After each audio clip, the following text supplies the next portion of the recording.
Ghanaians said they are not begging Black Americans to come to Ghana. But the last time I checked, I did not see Black American people coming on social media to tell Ghanaians that Ghanaians were literally begging them. You see, I keep telling African countries, do not start any battle, do not start any fight you cannot finish, but they will not listen. Now, remember the video I did about Michael B. Jordan, where Ghanaians were literally claiming that Michael B. Jordan is from Ghana, just because he said his parents flew from Ghana to get his Oscar award. Do you get? Now, it has now been sparking a lot of outrage to the point that Ghanaians are claiming that Black Americans are always saying they are begging them to come to Ghana. That Ghana is a home of milk and honey. Blah, blah, blah, blah, blah. But anyways, let me roll out the clip before I say what I want to say at the end of this video.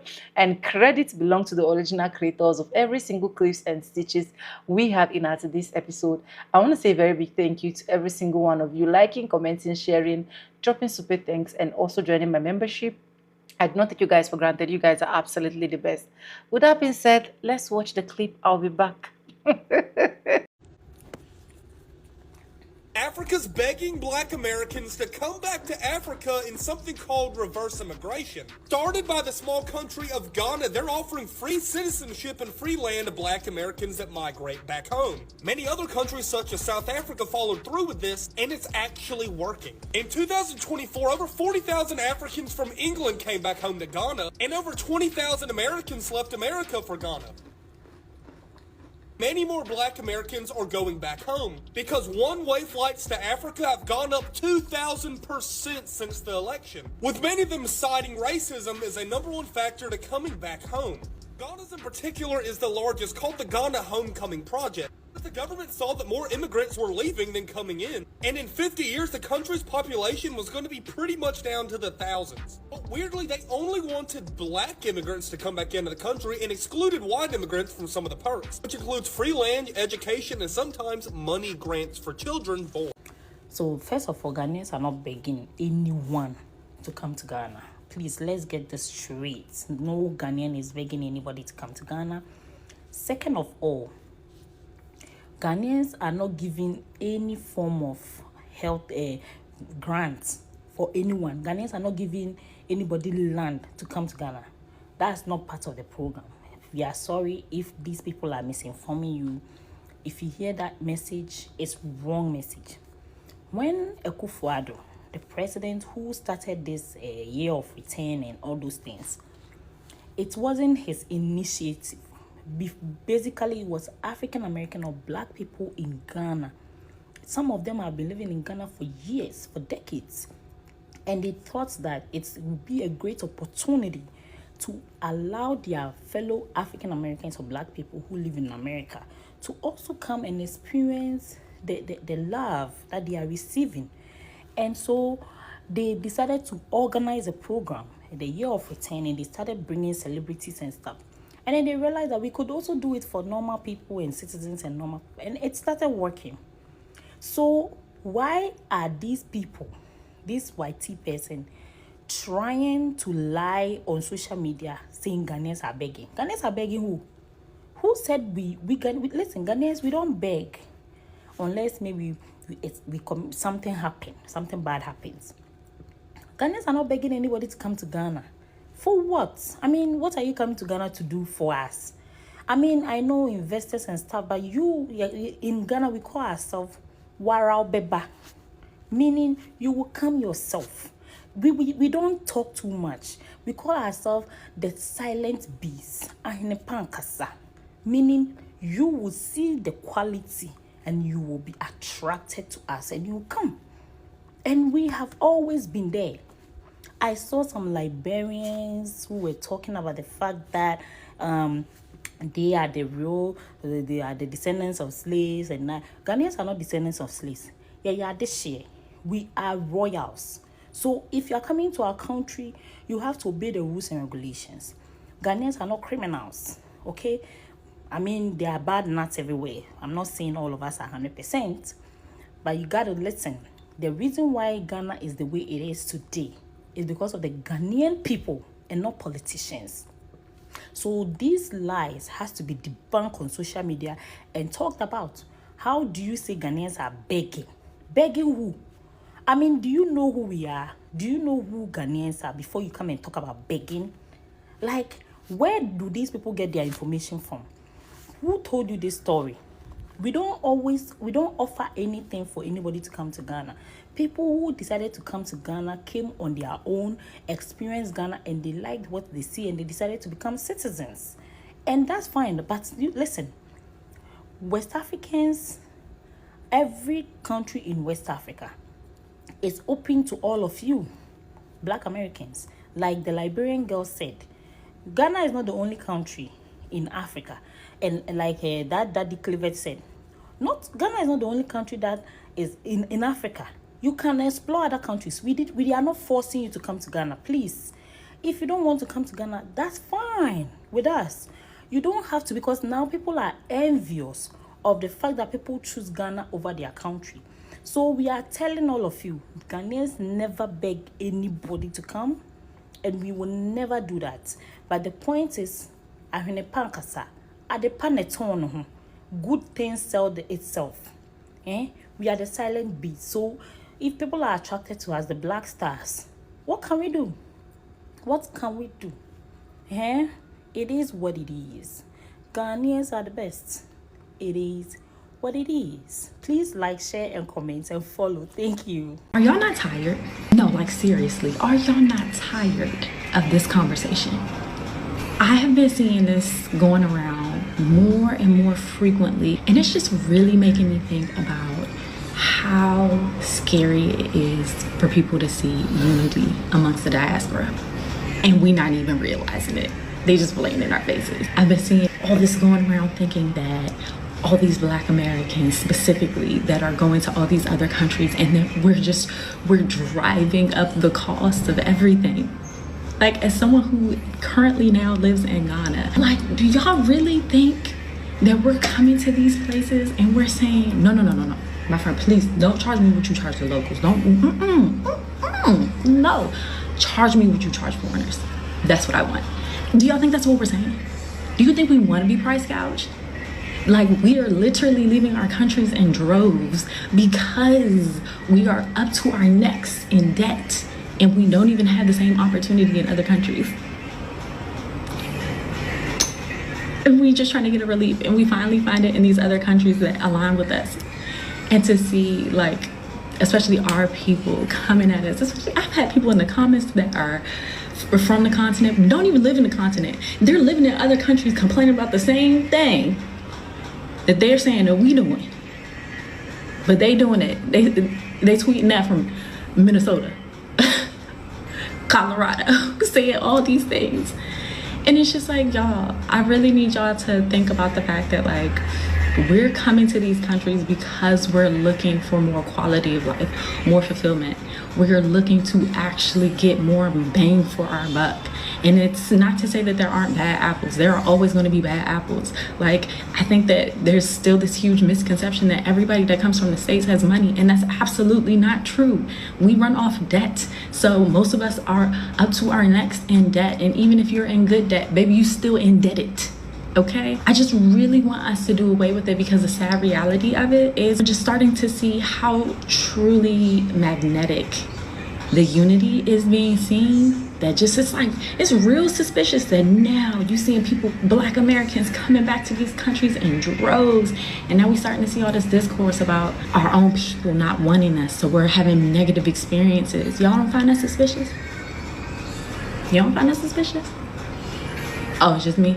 Okay, cool. The type of shit we can't make up. So this whole time, Black Americans, I've been telling y'all that we are damn near being attacked by the Africans I figured out who and what it was. Now, in 2020, CNN, they did a whole investigation and they found that there was an operation directed from St. Petersburg, Russia, the same city where the infamous Internet Research Agency, the IRA, a Kremlin-linked troll farm was based. The St. Petersburg operation hired and coordinated young Africans in Ghana to create and run fake social media accounts.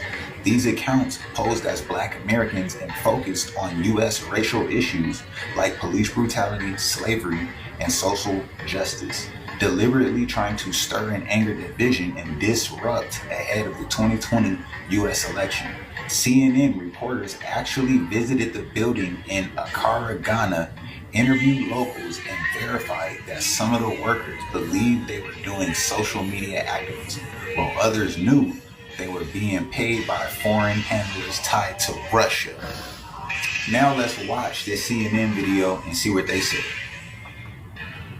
Streets of St. Petersburg, this is a new hub for Russia's infamous trolls. A CNN investigation has found that Accra, Ghana was the launch pad for an online operation to stoke racial tensions and stir up social unrest in the U.S. ahead of the 2020 election. On Twitter, Facebook, and Instagram, hundreds of accounts churned out posts about issues such as racism and police brutality in the U.S. For months now, we've been investigating this network of trolls targeting African Americans, and now we've actually come here to Ghana to try to get the full story. In the run-up to our journey, we had discovered that all of the accounts were connected to an NGO called Eliminating Barriers for the Liberation of Africa, known as EBLA or EBLA. Looking at the website, it was clear something was off. Parts of it still had dummy text. It was impossible to make an actual donation, and most mysteriously, one of the photographs had a Russian file name. Though the group claimed to be focused on issues like poverty in Ghana, its employees posted almost exclusively about the U.S. Some used incendiary language. America's descent into a fascist police state continues. Someone needs to take that senator out. Often they posted on real U.S. groups, an attempt to gain legitimacy and build an audience. Many the frosty. So they were running a play on us since 2020. What we've been saying, my FBAs, all the African attacks have been coordinated, and we knew it. We knew it. They were running a play on us, and now that we understand what's going on, FBAs unite, and let's put an end to the game. So now y'all don't want us to come back to Ghana. Okay. Let's keep it a stat. Y'all begged us to come to Ghana. Okay? All my African is lit, is dope. Y'all should come back, buy land, buy property, da-da-da-da-da. All of a sudden, don't come back here no more. Y'all treating it like Miami. What y'all not gonna do is peer pressure me and telling me what I can and cannot do and where I can and cannot go. Let me preface this by saying that no experience is worse or better than the next experience. Let me preface this by saying, but you have never experienced Miami like a Black woman has experienced Miami. When you think that you are in the club and you're there and you look good and you're right where you're supposed to be, and a man looks at you like, bitch, yo, get your Black ass out the... So pardon me, okay? If I want to come to Ghana and turn up amongst my people, if I want to endure 105-degree weather with my leave out up here, with me having no recollection of the songs, none, but on a cellular level, something just comes up in me and says, shake your ass right now on this beat, you're going to deprive me of that? Sick. And you know what? I really just watched the video and she said it so eloquently. Like, y'all are treating it like Miami. No, we're treating it like we're supposed to be there. We're treating it like we should have never left. Ooh, y'all don't want to talk about that. We're treating it like we should have never left. You think that is Spain didn't carry my ancestors across the fucking transatlantic, that I still wouldn't be shaking my ass in Ghana, Nigeria, South Africa. What? Culture. It's not about museums. Y'all take your ass to the MoMA every week and take pictures. Ain't got a lick of culture. You are in the Brooklyn Museum every Friday shaking your ass. Block parties. You've never had culture. Culture is about immersing yourself, okay? The smells, the sounds, what you hear, what you eat, the people you talk to, okay? No, it's not all about shaking my ass, but that's a part of my culture. I want to listen and experience a party with nothing but black people in there. And I want to immerse myself in it. That is a part of the culture. That is a part of me experiencing Ghana. So if nobody else wants to say it, I'm going to say it, Africans. Y'all not going to peer pressure me. Y'all not going to make this an exclusive club. Y'all not going to do that because y'all good for doing that. And I have a lot of African friends and I got to get on them. Y'all not going to make this an exclusive club. I am going to go where I want to go. Okay? Y'all are going to take my coin. Because you already do. Y'all are going to take my coin wherever I want to go. Relax. So our brothers and sisters in Africa, Ghana to be specific, has a message for us. At this point, particularly to apologize deeply on behalf of the chiefs and people of Gold Coast and Ghana for the atrocities, the cruelty, the inhuman treatment that were committed 400 years ago by my ancestors during the Atlantic slave trade, where over 400 years ago, millions. That's surprising. Like, this is, if they may have apologized before, but this is the first time I've heard it. Of our brothers and sisters were captured, sold and transported under inhumane and cruel circumstances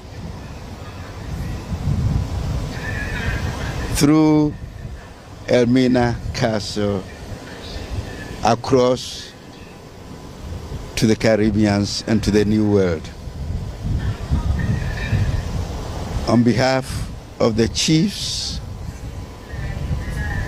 and people of Ghana, I do render unqualified apology, deep from the bottom of our hearts. I have a question. Why, when Black American people say we're Black American, do some of you here there's a problem with Africa? Because what? You never answered my question, so I'm on here again because I asked you, what are you talking about? Like, what are you talking about? When I said that Michael B. Jordan is Black American, he's an ethnic Black American, that's what he is. Why? What? What on the other side? Like, when the words come out of my mouth and hit your ears, what? Does it sound like I said I have a problem with Africa? Something's getting lost in the air. Something's getting lost. Not with everybody. It's just with some people like you. Like, is it? You said, what is the problem with being African? Where did that come from? Where? Where does that come from? What? I'm dead serious. I actually wanted to know the answer. You just haven't answered it. Like, where did that come from? It's just like someone being Igbo, right? And then you have someone out of the blue say, well, what's wrong with being Jamaican? Or you have somebody that's what? Aboriginal from Australia, right? An Aborigine. And they say, well, I'm an Aboriginal. I'm an Aborigine. And then you walk over and say, Well, what's wrong with being African? What the flip? What is lost in translation here? I honestly want to know. Because where did your question come from? Like, Michael B. Jordan is a black American. He is an ethnic black American. That's what he is. What on earth has that got to do with someone not liking Africa? Or something. You said, what is the problem with being African? How does that translate? You can't even pay me to marry an African. Oh, damn. No black American is safe in Africa. And the ones that holler, oh, it's so peaceful here. Oh, I love it here. They're lying. They trying to save face because they want people to know that they came over here and messed up. The roads are raggedy. Like there's potholes everywhere. Maybe inside of Airport Hills. Like they have what they call these estates here. These gated estates. So if you get inside of an estate, inside the estate is okay. But once you come out of those gates, that's chaos. That's poverty. Damn. Infrastructure is like non-existent. They can't even keep the water on over here. We moved into the apartment in September of last year, right? They turned the water on in October for a few minutes. The water hadn't been turned on since then. It's been over a year. And see, that's the type of stuff they do. The water isn't turned on, but yet Ghana Water Limited is sending you a water bill. Where does water bill come from, sir? Street, they don't care. Damn, you're right. They throw trash everywhere. They don't care. Oh, yes. That in the canals and stuff, they're supposed to channel the water away. Yes. Wow. That's why it floods. I don't know what's wrong with them. And another thing, they cook with aluminum over here, and I think that's affecting their brain. Man, why are you and your husband and your son still out there? I am still in Africa because my son is refusing to leave. And like I told my husband, I cannot leave my son in a foreign country.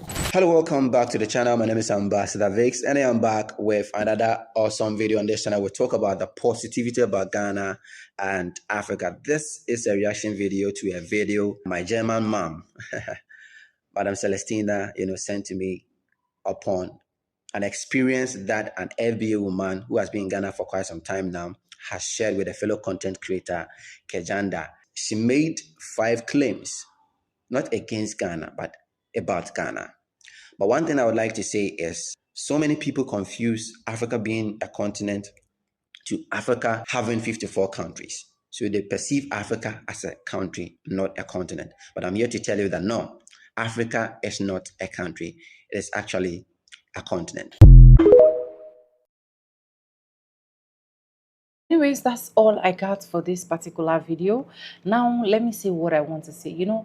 The thing is, if someone actually did a particular video, the first thing I advise is to directly know the person you're channeling your energy to, all right? Know the person you're directing your power to. Now, like I said, and I'll keep saying it, I have not seen any Black American, right, saying that Ghanaians are begging them to come to Ghana or Africans are begging them to come to Africa. Now we have a white man that literally pull out this narrative. What are you people supposed to do? You people are supposed to focus that energy on that said black man and tell him your point, plant, period, blah, blah, blah. See, I can tell you for a whole fact, we getting the presence of Black Americans in African country should be our greatest joy because these are the people we literally look like or we literally look alike, right? Despite all the things that they've literally been able to go through, at the end of the day, they still try their possible best to find their self in places where they will be appreciated. I think what we overlook a lot of time, especially as African, is that instead of us to attack, to shout on white folks, we rather channel that energy to Black people. Black Americans cannot say that Ghanaians are begging them. For me, what we should be thinking about right now is how we can make peace with each other, how we can love each other, how we can celebrate each other. That is what we should be thinking. We should not be thinking or looking out for ways to bring ourselves down. Because one person said this, the next person is now going to channel all the energy on the most easiest group for them to channel their energy on, which are the Black Americans, and of which I don't think it is fair. And even for contents, even if people said, oh, you people are begging for people to come to Africa, is that even a point of direction or point of plenty talk? No problem. Let them think whatsoever they want to think. This is 2026, where we literally need to know how to move on with life instead of dwelling in one particular spot. This is a year where we literally need to look at ourselves and tell ourselves, these people have been trying every single thing to put asunder, to make us see each other as enemy. But are we going to be letting that? Are we going to be letting all of that energy get to us? No. We need to come together as blacks. And see, even in my comments, there are videos I did, and I will see some Black Americans who still tell me, no matter what, my darling, we are still one. We are still one. If I still have money, I will visit African. I love African so much, and of which I admire that, and that's beautiful. So, I don't know. It's just a lot that even when people do things, they channel that energy to Black Americans. They channel that energy to people that don't deserve those energy to be channeled to. They channel that energy to people that, I don't know. Let me know what you think in the comment section, and credits belongs to the original creators of every single clips and stitches we have in our today's episode. I want to say a very big thank you to every single one of you, liking, commenting, sharing, dropping super thanks, and also joining my membership. I do not take you guys for granted. You guys are absolutely the best. And guys, with that being said, with no further ado, like I always say in my videos, I'm going to be saying bye, and I'll see you guys in my next one. For now, bye guys. I love you guys. Mwah.